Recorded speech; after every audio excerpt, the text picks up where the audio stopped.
Hello guys and welcome to another episode of Legit Builds. Today we have the Heavy Gunner. Everybody's seen this build at least once. This is my take on it. It's basically a skill damage focused build. The weapons themselves are really not relevant. It's mostly the build. You are going to be doing your main way of doing damage is going to be your turrets and your dog. So without further ado, let's see how this works. So in case you didn't know, the damage perk for the Metal Worker, you can see there the second line for the Engineer called Metal Worker, increases skill damage up to 50% and critical hit chance for skill 10%. This one stacks with the support with the Handler's damage perk, which gains 30 ranged and skill damage and 5% ranged and skill critical. We are adding even more skill damage with the Silver Ribbon. On top we get haste every time we activate one of our skills. Stacks with a Shade Stone, which gives also 12% more skill. And we also have an Unseen in the status, but still there, the 10% skill damage from the Relic. This gives us a very hefty 127% skill damage bonus. So this applies both to your turret and your dog, and it's going to be your two main ways of dealing damage. Dealing at least with serious threats, right? For tiny threats and little mob creatures, like you can use whatever weapons you want. Here, this is just personal choice weapons. It does not mean you have to use these weapons. I just personally like the fusion rifle. I think that it's a great tool for like sniping opponents, drawing aggro, fetid wounds. It's great all around. And Stasis Beam, in my personal opinion, is one of the strongest mods. So you've seen me use it before, and you will see me use it in the future. It's very, very strong. And when you're fighting at maximum difficulty, you need what's the strongest. This build was designed to play solo at maximum difficulty. So with that being said, you know that I am doing everything in my possible to help with survivability, not only damage. Atom Splitter is here just because my favorite melee weapon. Nothing extraordinary to mention here. It's literally the only reason why it's here. And the double-barreled shotgun, because it allows for very good up-close damage. On top of that, Slayer makes it even more dangerous. And Voltaic Ranger is just to have some sort of like plague control swarm area of effect assistance, but overall the mods can also be whatever you want. Now when it comes to the rest mixed with consumables like Mud Tooth Tonic to get to my HP to 201. The reason for this is because this build again is meant to be played at maximum difficulty. I am using Xania's Malice, which is one of the best DPS rings, and I am using Dole Steel Ring. Very important about this Dole Steel Ring is it basically allows me to dodge medium even while I'm I'm overweight. I'm so overweight, I'm using so much armor that if I would remove this ring and simply put every single point into strong back, I would still be heavy. So instead of spending 10 points in strong back and seeing what other ring or thing I was going to use to be able to move quickly or simply sacrifice the damage reduction, I went ahead and I equipped the Dole Steel Ring.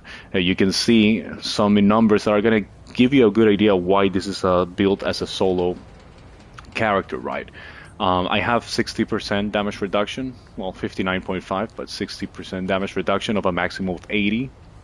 This is good. In maximum difficulty, you will rarely want to be under 40%. You can see that we have 127 skill damage. This is our main way of doing damage. We have movement speed of 26.5, which is it's okay for a tank. Plus, we can use our assistant support dog here that increases movement speed 25% effectively for 50% movement speed. Plus, give us some HP regen. Another important thing is the aim movement speed, which we have it at 50% thanks to footwork. The trait allows us to get those numbers, and the reason for this is mostly the turret. So whenever you're with the turret in your hands and you're using it as a heavy weapon, then you're gonna need this status because it's kind of slow. With that being said, the build, there are several other rings that you can use if you're not playing at maximum difficulty. Let's go ahead and be straight. So for me, Veteran, we go ahead and we talk about the difficulties. Veteran is probably like easy mode, Nightmare is like normal, and Apocalypse is like the hard mode, right? So if you're not going to be playing in the maximum difficulty and you're going to be playing like Nightmare or, you know, Veteran or Beginner, then that's fine. You would not need the Seal of the Empress. In fact, you wouldn't even need this much armor. So you could possibly remove Seal of the Empress, remove Dull Stole Ring, remove some of your armor, and then you can go ahead and play a bit more, throwing yourself to a pure DPS, maybe adding something like Crimson Dreamstone. This ring actually fits perfectly in this build, and if we are playing with somebody else, you can sacrifice the Seal of the Empress to equip Crimson Dreamstone. Now, we still have 178.2 HP thanks to our consumable, but if you're going to be playing alone, maybe you want to consider the Seal of the Empress so that you can have more HP. There are several other rings that go very well with this build. Excess Coil, for one. Every time you activate one of your skills, you'll get some shields. The good thing about this is that, well, you can just simply take out your heavy weapon and put it down, and you have 25 shield for free, and you can do that infinitely. Plus, thanks to the amulet, you're also getting haste. So you get haste and shield for absolutely no cost, just on command whenever you want it. So that's another good ring to add. This one, if you want to tank even more, but honestly, it's not very necessary. Rerouting Cable is one of my favorite rings. I really feel it fits in every single build, in any build, but I'm saving it because it will be soon used again to great extent. Outcast Ring, I mean, if you want to boost a bit your DPS with your weapons, that's fine. Ring of the Vein is very important. So Ring of the Vein reduces invulnerability window but gives you more movement speed while aiming. If you stack this one, Ring of the Vein, with Mechanics Cog, which gives you 15% more movement speed whenever you're carrying a heavy weapon plus one stack of Bulwark, you can effectively move sideways very quickly. I'll show you real quick. And even you can use your dog also if you need extra movement speed. But you can see that then when you're aiming, you're still moving pretty fast, right? You have pretty good movement speed considering you're carrying a heavy weapon. So that's basically what doing that does.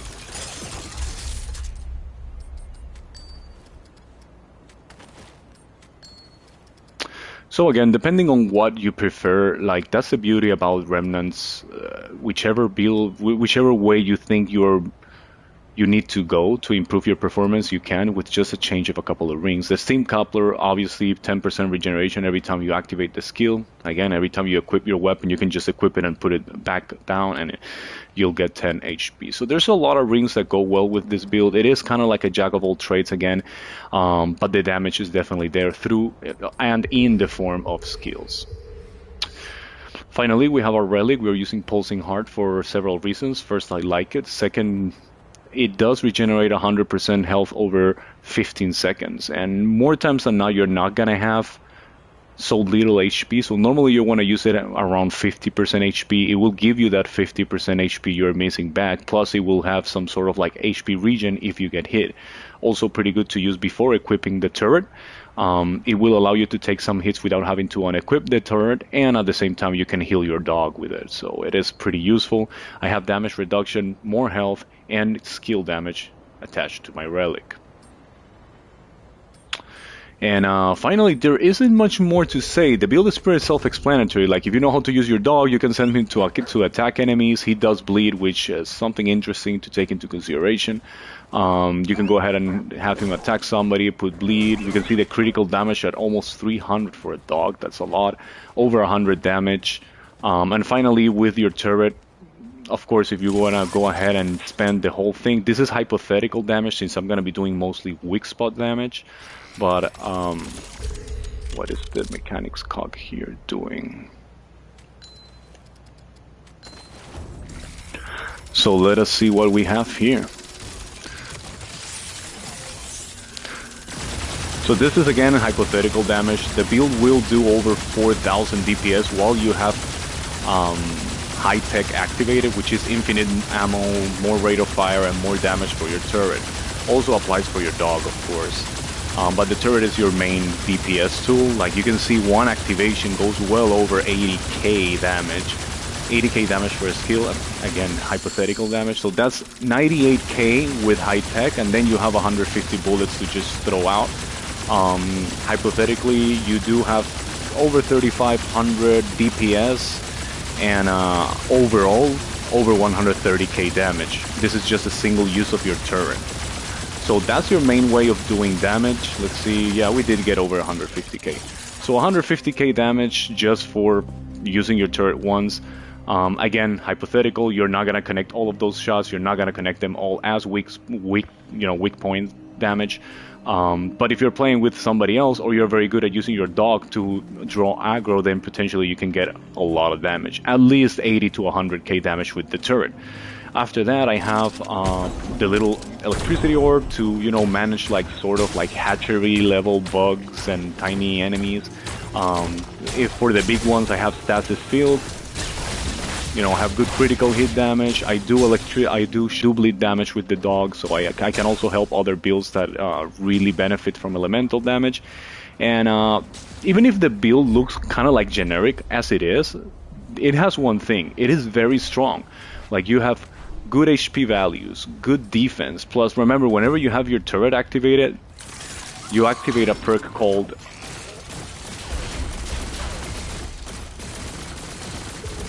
the little magnetic field, the magnet icon. So you get 15% damage reduction just by being close to it. That gets your total damage reduction to 66.7. And it also gives us ammunition back while we are close to it or using it. That applies also for your team. So if you think about it, you do have a lot of perks coming from your turret. Your turret is massively strong. And on top of that, it's not even a single weapon. It's a weapon that you can adapt, right? You can adapt depending on which boss you're fighting or what area you're playing. Me personally, I like the Vulcan the most. It's mostly a thing about the feel, right? It feels like I'm using like a chain gun, and it feels pretty strong. But again, you can use the flamethrower. The flamethrower is actually also very strong, and if you're using this, maybe you want to try and explore a bit more things that benefit from elemental damage, right? But the flamethrower is ridiculously strong up close. It does a ton of damage, and it does a ton of damage over time. And finally, but not least, because this is particularly good, would be the impact cannon. The impact cannon basically gives you a sniper rifle that you can use to, like, well, snipe enemies. Now, let it be known that even if it looks like it does an explosion, it doesn't really do any area of effect damage, regrettably. It's just kind of like, it hits just very, very hard, as you can see. Like 4,000, like, yeah, that can potentially destroy a lot of enemies, right? And it has very good range also, like very fast projectile speed. And finally, when you put it on the ground, it changes, and now it creates earthquake, so it's area control. Depending on the boss, for example, Twisted Chantry, you're in Twisted Chantry, you might want to use this to just simply have some peace of mind and get them off your back while you're fighting. Well, without further ado, that's the build. I know it looks less impressive than many of my other builds, but when it comes to performance, it's actually one of the most impressive ones. Because again, it was designed to be played solo, in the maximum difficulty. So stick around, let's go ahead. I'm gonna find somebody to help out with my build so I can showcase it a bit in co-op. Then I'm gonna attach a video after this one. You can go ahead and check it out. It's gonna be me just playing. Wow, it got dark really quick. Me playing solo in maximum difficulty, so you can check that out. I think I'm fighting like the hatchery and then maybe the astropath, something along those lines. I'm looking for a ring in the root. Give me a second. I'm gonna go ahead and turn on the lights. So yeah, I'm gonna need that extra HP for this battle.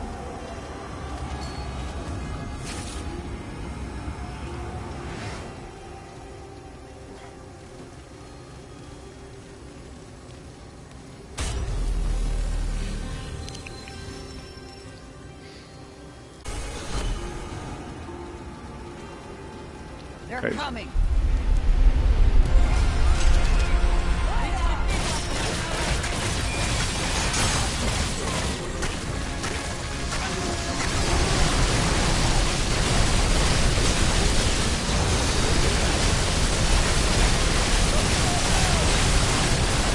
With this guy, you have to be super... Oh, look at this.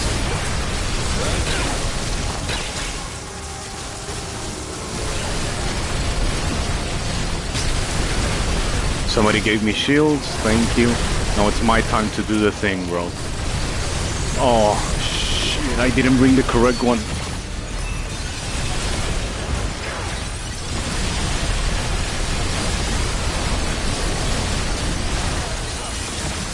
This is the wrong turret for this.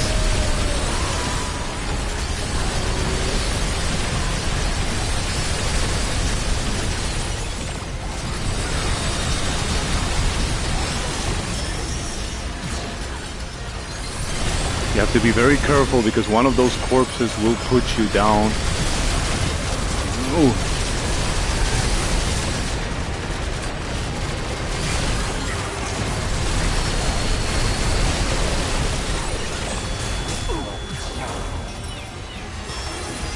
Let me leave this here for a second. Okay, they're good.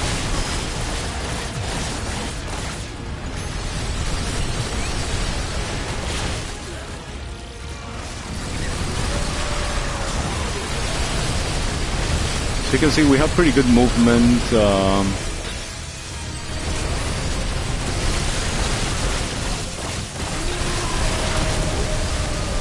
Guy's gonna be pissed, he's pissed.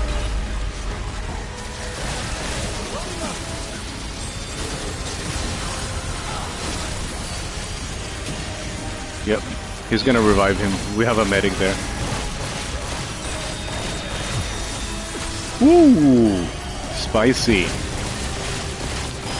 Again, this is maximum difficulty, so you don't want to get really hurt by anything here.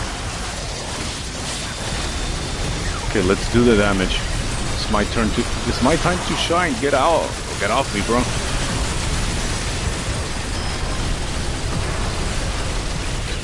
Okay, we're gonna hurt him now.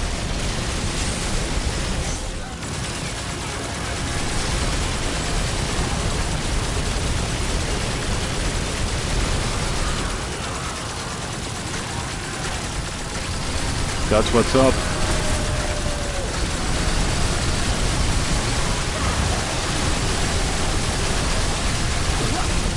Ooh, that hurt.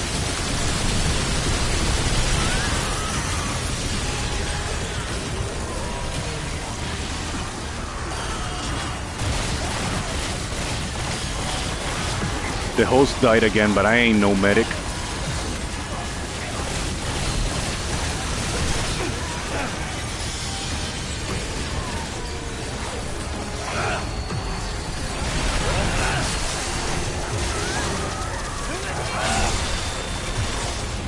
Woohoo! I don't have much more HP.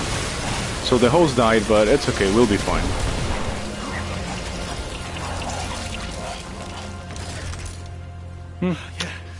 And yeah, well, I guess that's GG there, guys. So you can see the damage is pretty prominent with the turret. This boss is kind of like a different scenario because of how tough he is. He can be very tough, especially in this type of difficulty. Those corpses he throws do a lot of damage. I'm gonna hang out with these guys for a bit longer to see if we can find at least a common area where I can show you a bit of the dynamic when it's not against the boss. But other than that, GG guys, that's what the build does. A lot of damage and looking cool while doing it. Now, an interesting thing about this build is that the coolness gets multiplied based on how many friends you have with the same build. Now, 3 guys with those heavy turrets at the same time and this type of like speed, damage, plus damage reduction is something worth seeing, right? So thanks again for watching, guys. GG, and stick around so that you can see the other gameplay videos. Okay, in Naruto, that's solo gameplay, so quite interesting to see.